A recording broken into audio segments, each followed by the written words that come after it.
and welcome to Tanya Lacy Online and Positivity Show.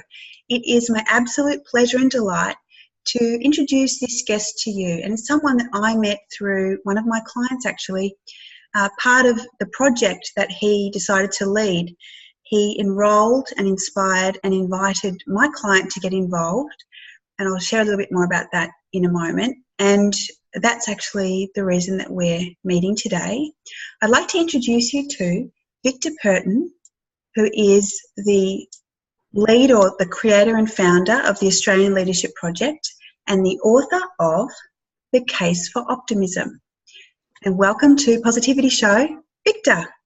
Oh, thank you, Tanya. I so enjoy your vibrancy, and I follow your Facebook group and see so many interesting and positive posts on a daily basis. So it's a great pleasure to be talking to you by video conference across the bay. I know, it's wonderful. We're in Melbourne, and technology is fantastic, and I know that you've got lots happening at the moment, so I really appreciate you joining me.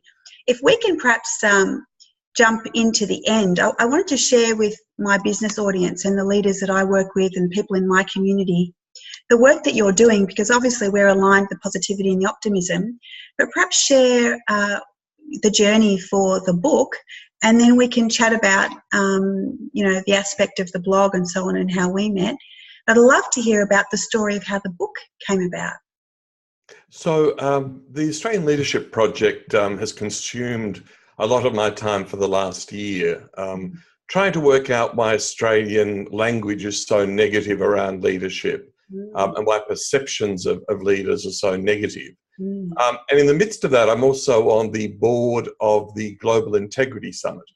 And as you can imagine, the Global Integrity Summit proceedings tend to be a little on the negative side. You've got prisoners of conscience, journalists who've been imprisoned, tales of corruption, people's efforts to defeat that corruption, discussions on transparency and the like. And every board meeting, I do my usual thing, which I can imagine you do on your boards, is I'd say the world is not that bad. There are good things happening, and I'd share some stories. And so last year the board said, okay, well, why don't we do a panel to end the conference, 3:30 in the afternoon on Friday, a panel for the case of optimism. Wow. Now, even an optimist would have doubts about the number of people at 3:30 on a pleasant Friday afternoon in Brisbane. Yeah. But there were 550 people present.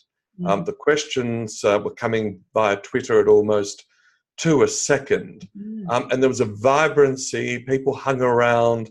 The questions were not trivial. There were questions about how do I make myself more positive, or I'm the positive person at work, but I'm ridiculed for it, or I've got a difficult person round the table, what do I do about them? And my mother is 89 and a very great optimist herself, and still teaching, and she said, Victor, your paper is too good to leave on the floor of a conference. Wow. And so why don't you turn it into a book? Wonderful. And so with that initiation, I turned it into a book. We published in December. And it's gone really, really well globally. To my surprise, very good in paperback, even more so than ebook. It looks like paperback's on the way back, and people are enjoying reading it. And a lot of people read it, a page or two. I had one fellow write to me the other day and say, I read a page every day and I share a quote in every speech that I make. So my mother's advice, which was, don't leave it on the conference floor, publish it, was very good, very optimistic, and very prescient. Wow, fantastic. So I'm really interested in, the negative language. I wouldn't mind us having a conversation about that, and perhaps this is where our worlds collide. And I know in a lot of the leadership work that I've been doing for the last, I think it's 22 years now, and along the journey, actually, I met Melissa. And at the time that I met Melissa was a very different person. That would have been around 18 years ago. And then on her journey, she tracked me down. And in the last probably 4 years, approached me and said, look, I really am going through a lot of change, and I would really like some support on my own leadership journey. And so we did some pretty intense work and I mentored her, and then she has made some amazing headway, and I know that that's how you guys met, and then you brought me into the group. So I'd love to understand how you came to meet Melissa and her work. So the story goes back further. I was, as a young man, I became a member of the state parliament in Victoria. Okay. And I had 18 splendid years. I won 6 elections, and it was a lovely, very interesting life working at the cutting edge of public policy, e-government, conservation, environment. But after 18 years, I'd had enough. And so I retired, set up my own consultancy in regulatory affairs, and then was asked to become Commissioner to the Americas, Trade Commissioner. Okay. And so my work for 3 years in the United States was to promote foreign direct investment into Australia and into Victoria particularly, and also to support exporters entering the American markets. And everywhere I went, there was this astonishing positivity around Australian leadership and Australians, which made my work so easy. I got to the United States in the middle of the global financial crisis, and everyone thought I'd been given the ultimate hospital pass, which I think works in both Australian football and rugby. And it was quite the opposite. I remember the chairman of Caterpillar, I went to Peoria to see him, saying, "You Aussies remind me of the Americans of 100 years ago. Nothing is impossible." The Secretary General of the Brazil Olympics said to me, "I only have 2 aspirations. One is to have an Olympic Games as good as Sydney 2000 and a legacy as good as Melbourne 1956. The Melbourne was the host in 56, and the assets still make Melbourne one of the world's sporting capitals." This was replicated not just in Boeing and Pfizer and Alcoa, but also, when you were in a roadside cafe and the truck drivers would hear you speaking and would say, "Well, I love that Foster's Lager of yours." And so 3 years flashed by.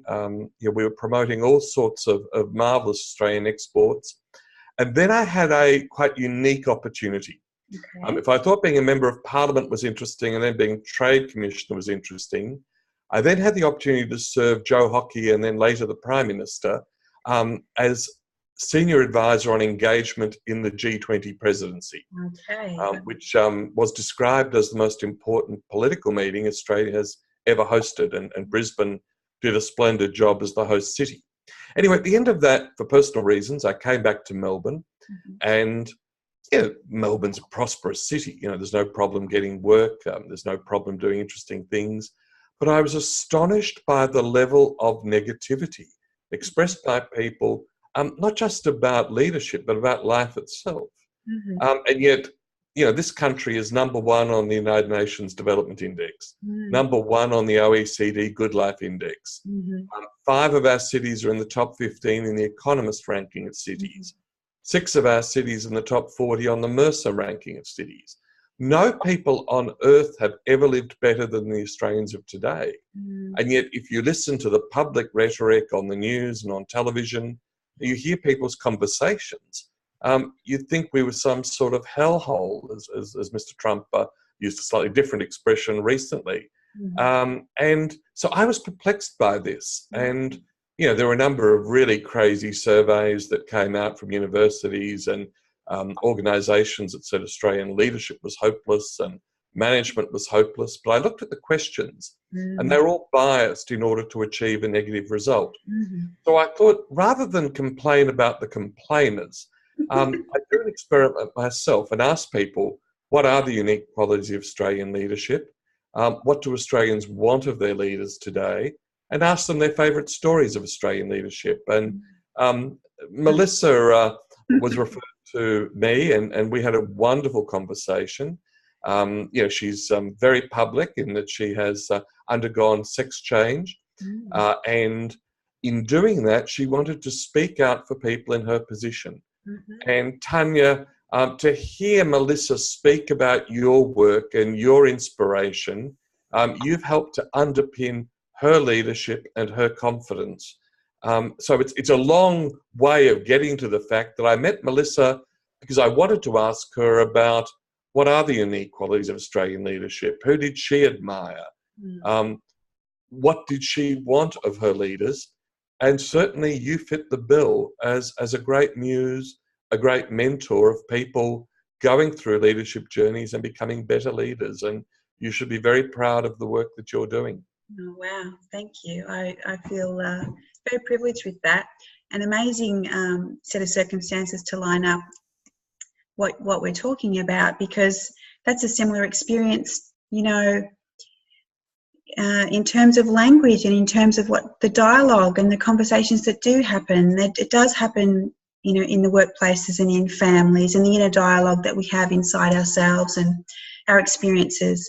And my hope, even for the work in the positive workplace stuff that I'm doing and the positive leadership stuff, the group that, you know, you're part of, the positive business people, was all about creating awareness in terms of dialogue, inner dialogue with ourselves, the dialogue in our conversations at home, dialogue, you know, with our families, our communities, and our workplaces. And then, you know, from a leadership standpoint, those leaders owning and understanding that their vibe really does attract the tribe. And I love the cachet and the weight that you're putting on this, you know, in terms of really shining a light on it with this optimism work. So thank you for the acknowledgement, and I feel really grateful that we are, you know, now speaking. So tell us a little bit about your work and the types of things you're doing. You mentioned a keynote earlier. You've got your book and your consulting. So how have you translated your experiences to what you're up to now? And you've got a very big community on LinkedIn. Would love to hear about, you know, what you're doing in your processes and impact. Well, I'm going through a transition, and sorry about knocking the microphone.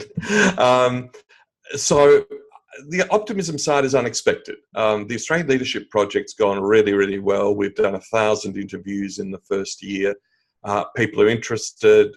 People like Tracy Izard have, you know, lifted large portions and included them in their book, and have now described us as the treasure trove of Australian leadership material. So one of the demands from that community is that I translate some of that into book form so it's more easily used. And what I'm doing is also empowering schools and universities. I'm going out to one of the universities in a couple of weeks again. I gave a keynote address at the RMIT MBA retreat 3 weekends ago. So that people really understand what it is to be an Australian leader.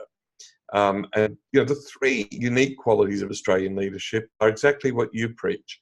Egalitarianism. You know, in Australia, you speak as an equal to everyone. And it's very important. You don't win leadership in Australia by title. You really win it by performance and the confidence of your team. Humour is really important in Australia. We're one of the few countries in the world where you can tell jokes at board meetings. And Graham Mitchell, you know, the scientist, said to me, well, when we entered the World Health Organization meetings, the room would light up because anyone can give a speech about a molecule, but only Australians can do it with humour. And then the third attribute of Australian leadership that is relatively unique is authenticity, or what we call no bullshit. Australians have got very advanced bullshit meters. And so it's very important that a leader speaks clearly and plainly. And John Lloyd, who's the Public Service Commissioner in Canberra, says that Australians can be excruciatingly plain speaking. Yes. Or Pitt Marlowe, who was the head of Microsoft here, said, you know, her colleagues in America would find it quite confronting, you know, to have the country manager being so plain speaking. That's very much so. So I anticipated that the next 30 years of my life would be continuing to advance the cause, and my ambition, working with people who are also enthusiastic and automating it and the like, is to have 1 million people do the Australian Leadership Interview, because it's both a reflective practice and a gratitude practice, because we ask the question, who have been the leaders in your life, who has inspired you? And for people to hear that expression said of them, you know, as in your case was said of you, really makes people feel good. But the Optimism side has really taken off, and I've done, I think, 5 keynote speeches, including 2 large corporates in the last fortnight. One of the largest companies in the country has asked me to keynote their 2030 strategy retreat. So I'm doing quite a lot of that, motivating people, helping people, now working with sales teams, because optimism is so much a part of that process, you know, of selling something. So I'm working with Sue Barrett, who I think you know. You know, we're actually producing some really good retreats for sales teams, because in Australia, it's a really funny thing. Everyone wants to be in marketing, but very few people want to describe themselves as being in sales. But one of the things I learnt in the USA was it is all about sales, and you know, my job there was selling the Australian dream. Yeah, wow, that's really amazing work, particularly linking it into the sales dialogue. And you know, you talked before a little bit about keeping it simple, the no bullshit, that kind of thing. Some of the stuff that you've probably picked up on that we talk about is speak like a 7-year-old, and it's all about that, you know, connecting and making sure that that leader is heard and is communicating and their messages and is understood, but is pitching it at a level that is very consumable, that people really get it and they don't feel alienated, or they don't feel like they're being put down or, you know, or played with or anything like that, so that, you know, we can execute and we can get things done. I would love to know what's next for you. So you're doing the sales stuff, you're doing the keynotes. Have you explored the online world? So are you doing any online education, or are you doing more live retreats and events? Or how are you going to get this message out there? And there's a method in my madness of why I'm asking the question, but I'm very interested in this is very important work, and it's big ripple effects. So, you know, reaching that million people through the articles. But have you got another strategy or path for utilising online and digital? Yeah, so the person-to-person is really important. So I've got an invitation to go to a Middle Eastern country shortly, because they've got that same issue. Also a Pacific Island state. So face-to-face remains very important. People want to feel you, they want to talk to you, they want to have conversations. But I've been very strong in digital since the 90s, that is the 1990s. Yes. And I hosted the first online forum for the World Bank. I held the first electronic town hall in Australia. So I've been experimenting. I was one of the very early LinkedIn clients in Australia. So my online strategy, I use LinkedIn. I've got a personal account there.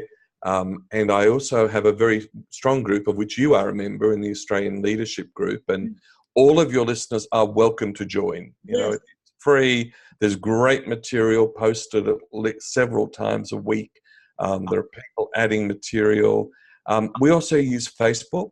And we haven't set up a group in Facebook. I haven't felt the need to do that. But the page gets a lot of work. So, for instance, we posted today an article by a Pakistani professor talking about optimism in the meeting between the Afghan and Pakistani presidents. So we used advertising to get greater pull for that post in Pakistan and Afghanistan. We've done another one we did today. I'm just trying to remember what country it was. It was a United States post. But it was from a community in northern Michigan. So again, we used not just a Facebook post, but Facebook advertising. We used Twitter a lot. I like Twitter. And we've got, there's both accounts for the Australian Leadership Project and the Optimism Project on Twitter. And we use YouTube, although not as much. I've in preparing for this interview with you, I've watched your videos, and I really admire the effervescent and positive way you do that. And so I've been wrestling with the use of YouTube. And in fact, I'd only used Zoom once before this interview. And in fact, I may copy you, the best form of flattery, Yes. and maybe do more of my interviews via Zoom, Absolutely. rather than by telephone or by text. Yes. What I find, Victor, in doing them like this is that we can split off the audio and we can use that as a podcast, and then we can upload them like this. And where I was going with this, and maybe it's another discussion that we can have, that through our project, the Positive Workplace certification. So through my work at Intercept, I found similarly to you. So I've been doing this myself and my team have been doing one-on-one work for a very long time. Entrepreneurs, executives, big corporates like Cummins Engine Company, New Balance, Mercedes-Benz, so some very big international brands. And then we found this sort of split-off theme where we were doing a lot of expert facilitation, teaching and training within the business. But we decided, we observed this language piece, which you spoke to earlier. So positive workplace certification, positive leadership is a big piece of work. I'm actually going to Dubai at the end of this month to go and do a piece of work with Mercedes-Benz HR and do positive communication workshop there. And it's about the dialogue. And where I wanted to link it back to you is that we've created a domain name, Positivity Hub, and we want to set up a big resource for content that is all of this nature. And so perhaps that's a good opportunity for you to be also linking your interviews, and us cross-linking the message, because I just feel it's very, very big work, and we model collaboration because that's one of the features of positive communication. So love to explore that, or you putting your content, you're making it available for companies. Sometimes I've found the leaders and will do retreats, and they will do offsites, and they'll have conferences, and they'll invest heavily in themselves at that leadership, that MBA level. That transmitting the message down the line. You talk about sales teams, but the finance teams, the operations teams, and the front line people, and them having access to this kind of content, with the messaging and so on, and maybe even with what Sue's doing. I see it as a huge opportunity.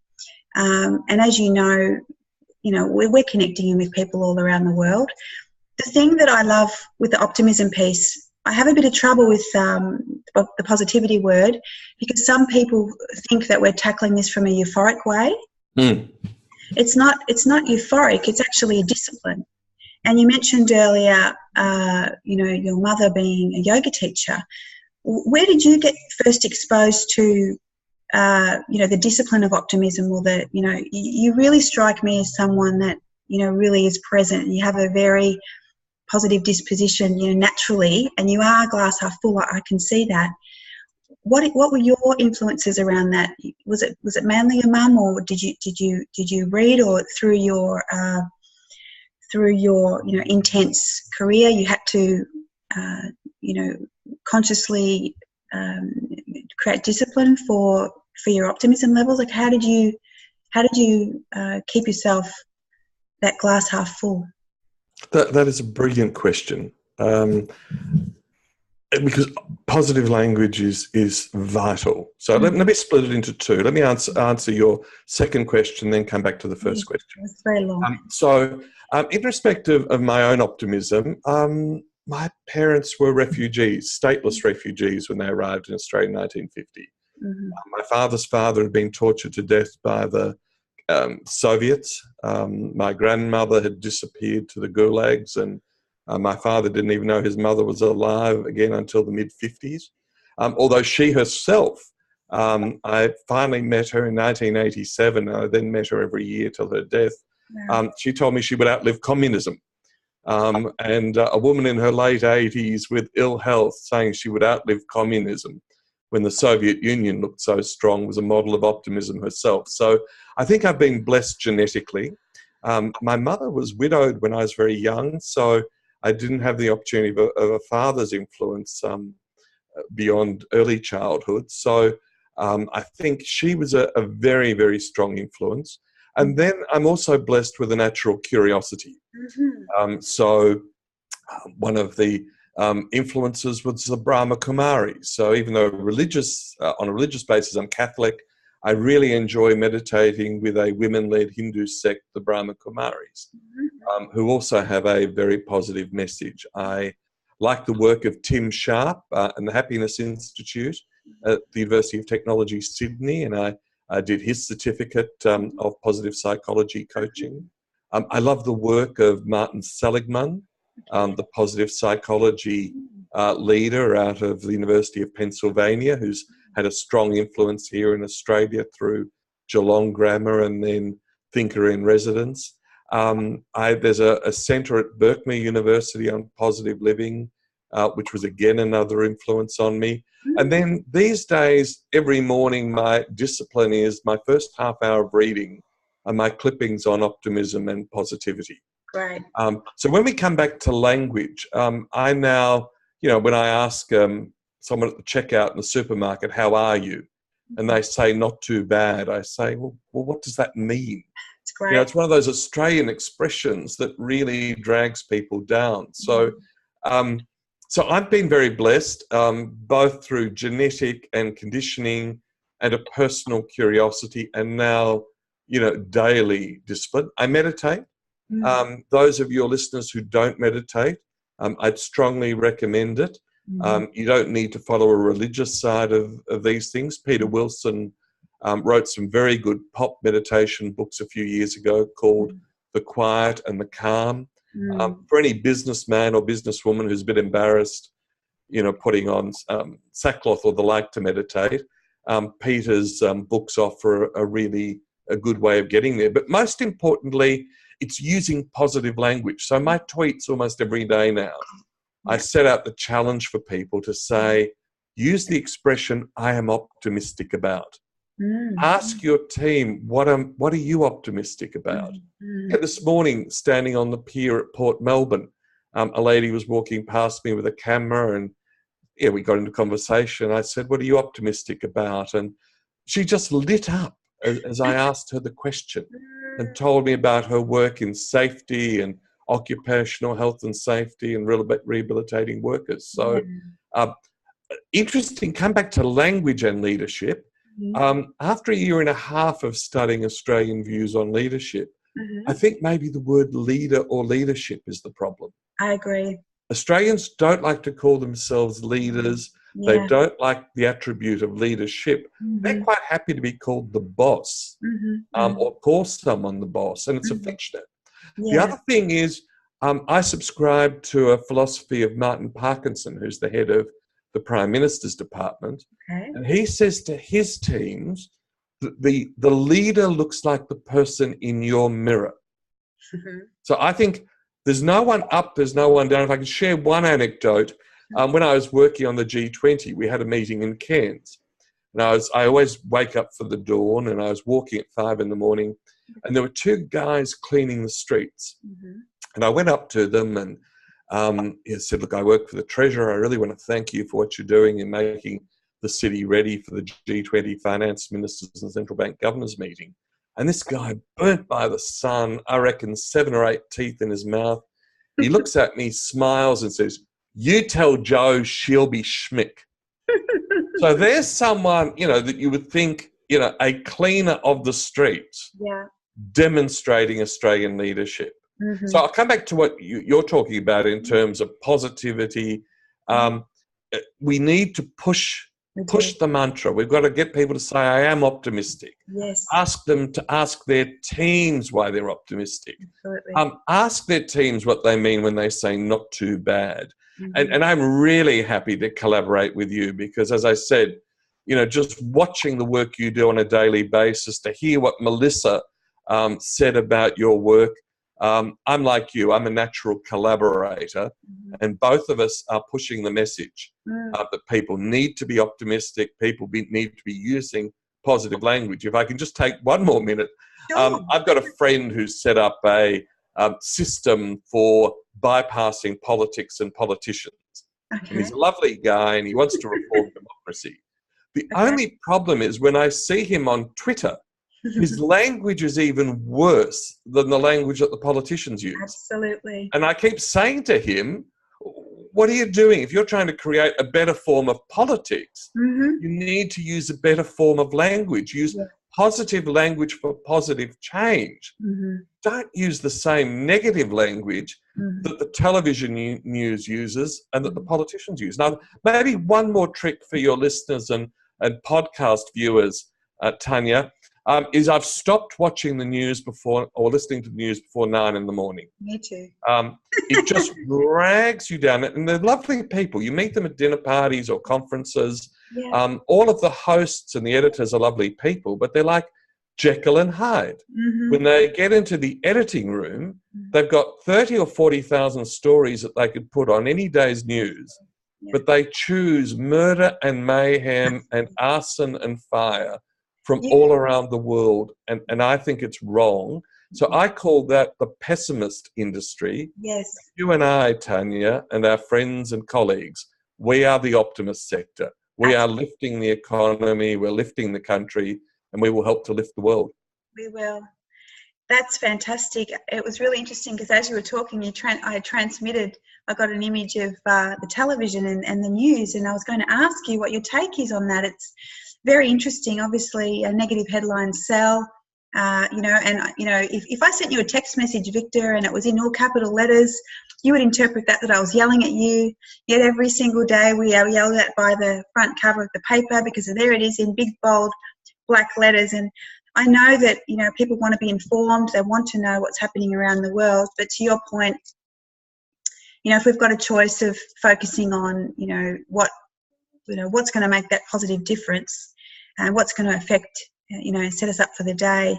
I think a lot of people in cafes in the morning with their coffee are frowning rather than smiling as they read that paper. And, it does, it definitely affects us. So really good call, and I'm with you on that. I'd like to share a couple of things too if we've got a few more minutes. I had a really interesting experience a few years ago where my father had a stroke.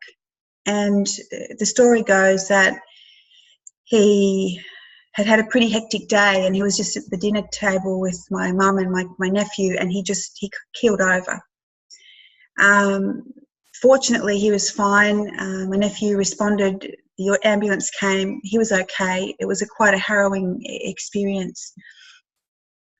But I did a follow-up with him, with the neurologist, and it was a very interesting experience for me. And here I have been preaching positivity, preaching positive dialogue, inner dialogue, managing mood, making choice about how we communicate.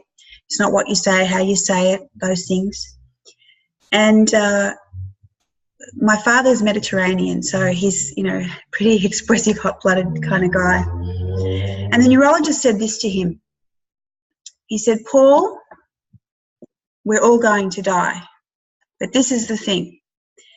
If you react and you have a negative reaction to something and you allow yourself to get really, upset, your body will just produce all these chemicals that will literally harden your arteries. And that's actually what happened. You'd had a heavy day, your arteries hardened, and the blood flow was stopped in your neck to your brain. That's what happened. On the other hand, if you breathe, you think happy thoughts, you think about what it is you want to communicate, you respond and you don't react. Your body actually produces another round of chemicals which help to keep the blood flowing and soften your arteries, and that will prolong your life. So you get to choose, you get to help contribute to when you're going to leave the planet. That's absolutely brilliant. And in fact, one of the chapters in my book refers to the research by Harvard University and a number of other universities that now demonstrate clearly that people who are optimistic recover from any condition better than others. Mm-hmm. Now, the Buddhists would talk about detachment, and I think detachment is hard for people to understand because they think it's unfeeling or uncaring. Yeah. But the optimist understands that shit happens. Yeah. Right? That things will go wrong, that Along the way, people will make mistakes in the workforce or elsewhere, but knows that you just go on. You don't need to yell at anyone. You don't need to shout at anyone. You just keep going. And the lesson, by the way, did Paul accept the advice of the neurologist? He's doing his best, Victor. He's doing his best with a bit of coaching from number one daughter. Well, it's you've done very well. You've done very well. So but that the health side of being optimistic, of the gratitude exercises. I'm still surprised by the number of people who don't say thank you as a matter of course. And one of the tricks I use is Seligman's 3 blessings. And when I'm having dinner with my children, I will get them to do it. And they're so used to it now. They say, oh, well, we haven't done that yet. We can't leave the table till it's done. But this notion of having a look at what was good in the day rather than what was bad in the day.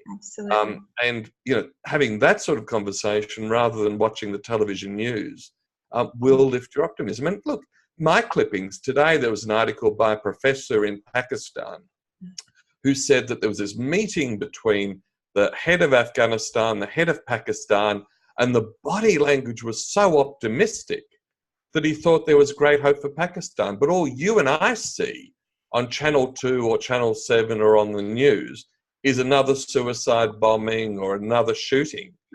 Because 2 leaders meeting and having great body language doesn't translate to something that confronts. And, it's actually quite the television news uses psychology to divert people. It's a bit like a gaming machine industry. So people don't actually necessarily want bad news, but you flash a piece of bad news in front of them, it sparks curiosity, that fight or flee instinct of the mammal, and that's what they use. They have little prompters half an hour before the news. Of something absolutely shocking will be revealed on our show. So it stimulates that curiosity, but it's not necessarily what people want as a matter of course. And, it's the same industry that produces poker machines and gambling and the like. And one of the greatest ironies for me the other day, you and I both come from non-English speaking backgrounds, is I was watching SBS the other day and they're having a promo for their news and saying, we're going to tell you all about how the gaming companies target ethnics to get them to gamble. And a minute later, they had an advertisement for the tab, shocking, luring of people to go out and gamble immediately. So, how can you be serious about wanting to fight gambling when you're showing ads that help to addict people? I know, Victor, it's crazy. Look, what a blessing to talk to you. I'm so grateful. I'd like to propose a couple of things. Number one, that we do this again, and perhaps we have a series of topics that we're talking about that can open up the dialogue. And number two, that we have that offline and discuss the possibilities. I know that we could really take this in many directions, from international culture to the media, and how we can improve and influence in our own workplaces. So I've loved this conversation. Thank you very much for all your work and for leading the charge in such a really powerful and profound way.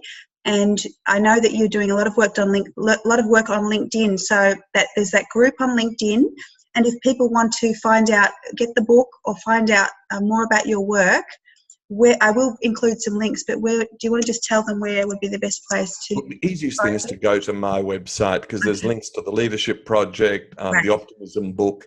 They can pick up the Optimism book from Amazon, or they can order it online, or they can pick it up from the Avenue bookstore. But the best place to go is victorperton.com. So just my name, Victor, Victor, surname Perton, Perton.com, and they'll find me and they'll find my work. And I can also commend to them those that aren't on Facebook and following your group there. It's vibrant and it's positive and it's a great community. And you are doing great work for the world and each one of your clients. Wow. Thank you, Victor. I really, really appreciate this time with you. It's really great. So we'll sign off now. So for those of you who'd like to find out a little bit more, you can definitely just even Google Victor's name. You're going to find him with Optimism, Australian Leadership, and in LinkedIn groups, and his domain name and his in his website, victorperton.com. And thank you for joining us on the Positivity Show. Tanya Lacy Online, signing off, and keep it positive. Keep it positive and keep it real. Bye for now. Thanks, Victor. Thank you, Tanya. Brilliant.